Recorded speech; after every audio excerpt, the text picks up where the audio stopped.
Maandiko yanasema vizuri kwamba utakuja wakati ambao watu watawatafuta walimu makundi makundi. Kwa nini? Kwa sababu hao watu hawatapenda kusikiliza maneno ya uzima, ila kwa akili zao watatafuta mambo yanayoweza kuwafurahisha mioyo. Unadharau watu kwa sababu tu umepata kamshahara, kwa sababu tu umepata kakazi, kwa sababu tu umejenga kanyumba, una kagari kadogo, kagari kenyewe hata akaeleweki. Wewe hujawekwa na magari, unajivunia nini? Wenzako wana magari na wala hawataki watu wajue kwamba wana magari, wala hawaoni sababu ya kujisifu.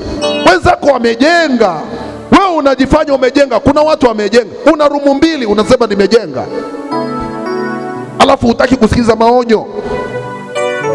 Watu wa kizazi hiki wamekuwa na kiburi. Kanisa la leo limekuwa na watu wasiofaa.